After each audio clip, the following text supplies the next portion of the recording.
Take me back. Now she take we see.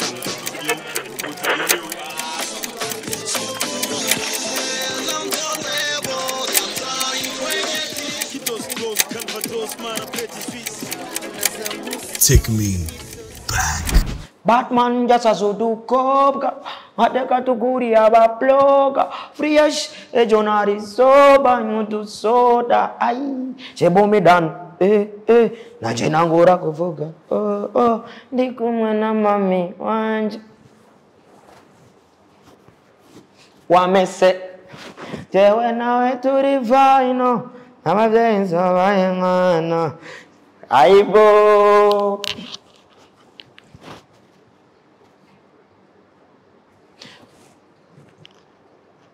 Shelly, twende Lala, tulata change tulalala.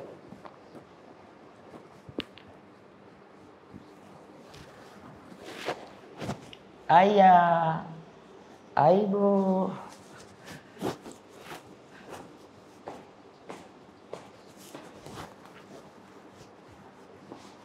Noneno gomana nawe. Aya. Seka tutina nakatensha aibo. Noneno gumana namwe. Aibo. Come on. Take me back. Hello my people, my name is Badman Rasta aka Son of Jah, all the way from Burundi. Turi mu kiganiro cyitwa Take Me Back. Tugiye tuganire ku ndirimbo yanje Lala. Ukuntu twayitanguye, ukuntu byagenze kugira ikogwe uko biri kose birafise ukuntu byagenze, si ibintu byabaye gucyo nyene nk'icyaduka. So reka rero mpere ngaho. Indirimbo Lala yakorewe mu gihugu cy'u Rwanda, audio. Twari twagiye gukora indirimbo yitwa Inzoga ni Baby. Tugiye gukora indirimbo yitwa Inzoga ni Baby na Bruce Melodie. Ndonka chance yo kuririmba mu ndirimbo ndonka chance yo kuririmba muri studio nshasha ya Bruce Melodie. Ndirimba indirimbo yitwa Twende Lala. Nje ndayiririmba nayiswe Twende Lala. Nari ngiye gutangura kuririmba. Je nsanzwe ndapa. Turiko dukora Inzoga ni Baby ngaha mu Burundi. Bruce Melodie yarambwiye ati Kirikou ugerageza unaririmbe gatonya. Ushobora kubigerageza, byari bivuye ku ndirimbo yindi twari twakoranye atari Inzoga ni Baby. Maze ugenda mu Rwanda ndavuga ko ndose chance reka ngerageze ndirimbe. Ndaririmba indirimbo yitwa Twende Lala. Ariko maze kuyiririmba mu producteur yitwa Prince Keys ndamubwiye ati indirimbo ndumva byoryoha harimbyemo Chris's. Ariko je nta connection ari mfite na Chris's, twari tuzinanye guco bisanzwe, sumuntu twari dusanzwe tuganira. Hama canambwiye andike ku ndirimbo featuring Chris's. Nje ndi umuntu nkunda kwizera cyane. Muri Bibiliya ari ahantu handitse ati ivyo mwiyaturira ko nivyo bibabako. Ndi umuntu rero nkunda kwiyaturira ko ibintu byiza. Mu producteur yarambwiye ati kubera kinandike ko featuring Chris's kandi mutaranavuga. Ndamubwiye ati je umutima wanje urabinyumvisha guco andika ko featuring Chris's. Maze nayikoze igipande ndayikora igice, maze guhura na Yago mu Rwanda nyene. Imana imuhezagire cyane, nyimbi indirimbo yarabaye abifisemo uruhara runini cyane, niwe yaduhuje na Chris's. Indirimbo twayirimbanye na Chris's je tutanazinanye, na audio yaheze tutarigira tunabonana nanamuzi nazi ngo saguca. Ari Yago yabimfashijemo, aramuha projet aramwumvisha, aramubwira ati hari umuririmbyi w'umurundi yitwa Kirikou yakoze indirimbo, yifuza ko iyo ndirimbo muyikorana. Imana imuhezagire na Chris's arabinyemerera, indirimbo turayikora. Tumaze kuyikora arazana igitekerezo cy'uko indirimbo tutoyitwa Twende Lala, azana igitekerezo cy'uko indirimbo twoyita Lala. Numva bisona bien, candavyemera. Nuko rero audio ibirakoretse, nuko audio yakoretse arayiririmbamwo tutarabonana, mu nyuma arayirungika ino mu Burundi. Yamaze kuririmba numva biraryoshe biri bon, ca ndarondera abantu banshigikira, turafashanya n'abantu dusanzwe dukorana arazi no mu Burundi, turafata amasanamu isanamu zimwe zafatiwe ngaha mu Burundi, izindi zifatirwa iziwe mu Rwanda, ariko harimo n'izindi ziwe zafatiwe ngaha mu Burundi. Ije nkiririmba nari natanguye ndirimba mvuga n'umusitomi w'ibitaye bivyimbye nk'amabombe, ariko kaba gasone ukuntu abantu kiba ngombwa tugakuraho. Ico nico gisanga cyabaye kuri iyo ndirimbo. Ikindi kintu naco sinzi ko ari igisanga kubera nta muntu adafungura na Putin arafungura. Nayikoze ndiko mfungura ibiraya byo kwa Isa mu Rwanda hari ibiraya bitwa ngo byo kwa Isa. Ego kindi gisanga iyo ndirimbo nagiye kuyikora ndije nyene Double J yagiye Dubai na mugenzi bari kujana, twari twagize akabazo gatonya, indege yari yamusize, indege yarabasize Double J no mugenzi wabo. Ico nico gisanga cyabaye kuri uwo munsi w'iyo ndirimbo. Nagiye kuyikora indirimbo ntameze neza, ariko nta kundi nari kubigira kubera ibintu byanje jewe nyene ho kuvyikorera, byabaye ngombwa ko ndabikora kujya nyene. Ego reka rero tuyirabe, nababwiye uko twayikoze aho twari tukiyumva, ni byari bwakonde ko tuyibona, yari audio. Tuyirabire hamwe twese, hama ndabatera inkuru ndababwira ati byagenze guca, byagenze guca, irya ntebe mubona iguma ijugumira, byagenze guca, babigenjeje guca, bajya babibi bajya bakecuru nabakuye aha, byagenze guca twagiye. Take me back.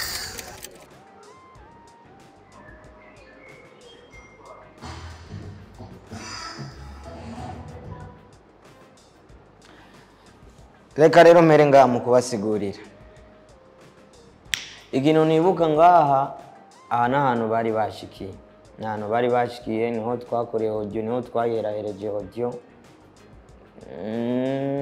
Iki gitekerezo cyo gukora ngaha Lala siyo yakizanye, ni Krisizi yagitanze, ariko ngaha nari nshavuye gatonya kubera yuko bashaka kugenda uyu munsi nyene, kandi izi nizo image nyene twahereye kwa nyene video itangurira, ni nazo image twazanguye gufata.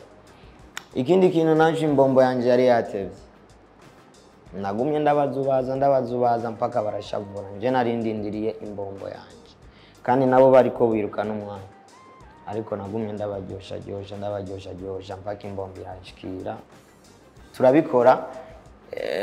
Krisizi niwe yazanye ide yo gukora izi image zitangura, yarambwiye icara ngaha guca, hama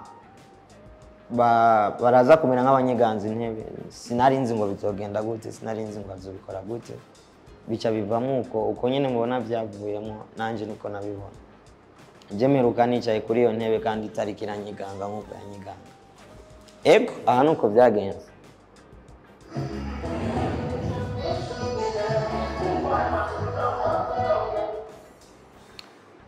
Aba mama nabo rero ni ide yazanye John Lala, kandi je ndakunda ibintu byose tuba twateguye muri video byose tubikora, ariko aba mama sinari nzi je ngo nabakura umuntu yamfashije kubarondera n'umuntu yitwa Vuitton. Mani muhezagira hari hose. Izi image twazikoreye ngaha nyene mu Burundi n'aba mama n'abarundi, kandi ikintu nibuka duhejeje gukorana nuko baryohewe, barambwira ati ibi bintu duhejeje gukora Imana izobihezagira, kandi rikirabihezagira. Twagiye.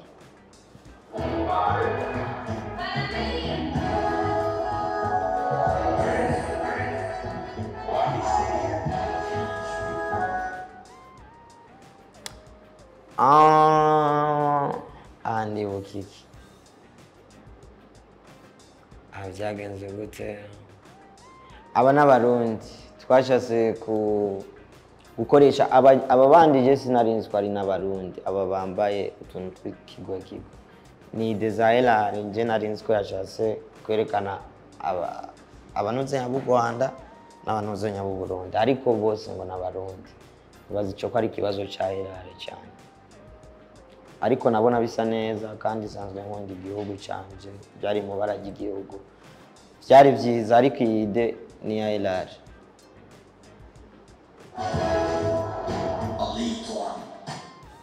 inayo yiteruye ni ide yiwe nyine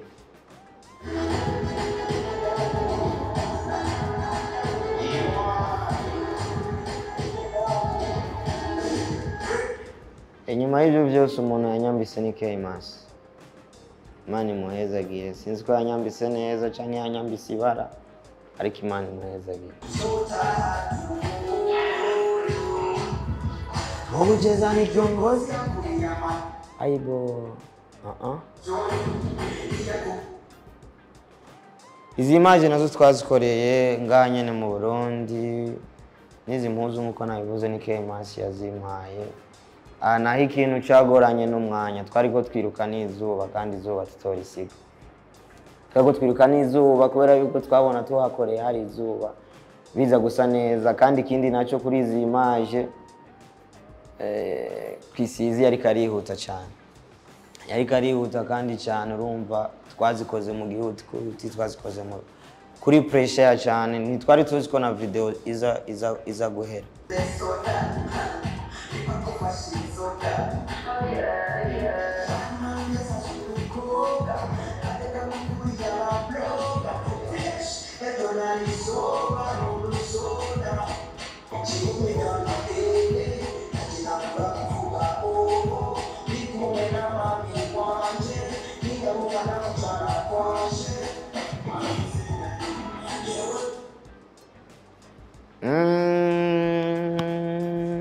Izi rero nizo image rero twakoze turyohewe cyane kurusha izindi kubera yuko izi turiko turazikora Krisizi yari yavuze yuko aza kugenda mu masaha ya saa 12 z'umugoroba ariko izi image twazikoze yanyemereye ko aza kugenda mu ijoro cyane kuri ubwo rero naye numva umutima uri mu nda naye numva tuza kubikora neza tuza kubikora tukabirangiza izi twazikoze nishimye ndyohewe kandi cyane ego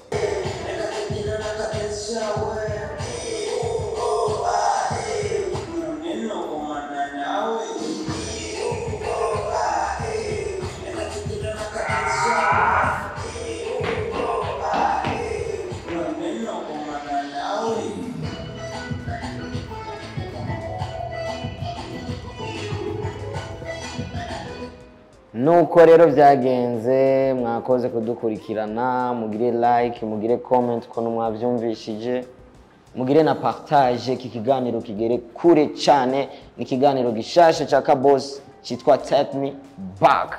Peace and love, one love. My name is Badman Rasta aka Son of Jah. Take me back. Ubu rero tugira tuje mu mwanya wa commentaire yanda basomera ama commentaire ari ku ndirimbo Lala nziza na mbi zose ndazisoma twagiye ya mbere niyo mu Cyongereza ivuga ati big hits Rwanda and Burundi music to the world. I'm proud of you guys. Let's Rwanda people get down here for this. I don't know. Me, I'm not speaking English, guys, but you understand me. Arikaravuga ati big hit Rwanda and Burundi music to the world. Ono mu Cyongereza, undi wo mu Cyongereza ati Kirikou never disappoint. No ma. Hitop TV nayo ngo Hitop TV tuzokwama turi abambere like zanyu hano nimba uri umutananiga.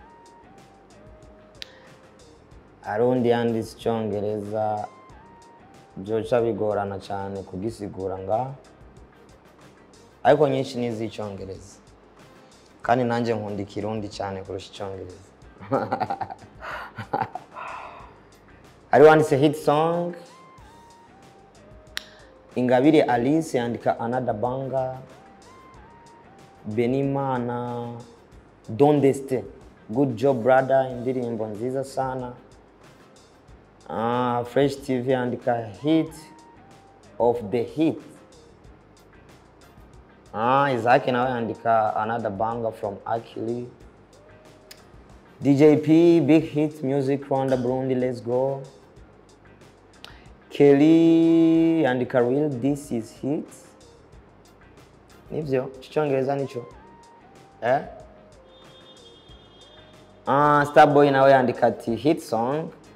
Kandi abarundi mani shimwe dusigaye tuvuga icyongereza turi benshi.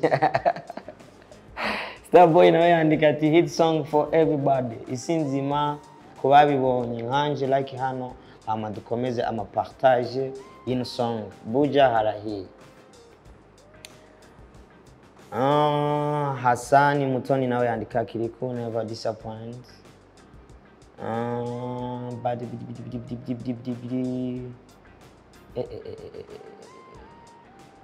Abazungu ni benshi muri ino ndirimbo. Icyongereza ni cyinshi kandi nanjye ndashaka kuvuga ikirundi cyiwacu. Ya nyuma kabosa ambwiye ngo mvuge ya nyuma. Reka ndondere ya nyuma. Ya nyuma numva iryoshe kurusha izindi ni ya Bless Ingeme. Bless Ingeme yaranditse ati umuziki birangiye ongeye kuduhuza. Niyo ya nyuma. Nongere nshimire cyane n'abantu bose bagize amakomantere kubera yuko biraturemesha, biratuma umuntu abona ko adatambaye irorera, kandi komantere ni nziza cyane kuri jewe kurusha views kubera urabona aho wakosheje, urabona aho ukwiye gukosora. Imana ibahezagire kuri bose bagize komantere. Take me back. Ahantu rero nkunda mu ndirimbo Lala kuri party yanje na ahantu havuga ngo Badman jasazo dukobwa nkadeka tukuri aba bloga fresh ejo nari soba nyudu soda shibomi danu nanje nangura kuvuga ndi kumwe na mami wanje ni haruanda mujana kwaje kabum. Now reka rero mbanze mfata akanya nshimire cyane Krisizi kuba yaranteye iteka akanyemerera nkaririmbana nawe. Imana imuhezagire cyane. Indirimbo ni nziza, gahunda kwari gukora indirimbo nziza, twarayikoze kandi abantu bariko barayikunda. Nongere nshimire n'abantu bose badukurikiranye, nshimire na Jimbere muri rusangi kuba yantumye ko mubandanye muraba indirimbo yanje muyisangiza n'abandi. Mutibagira kugira na subscribe kuri YouTube yanje, kuri channel ya YouTube yanje.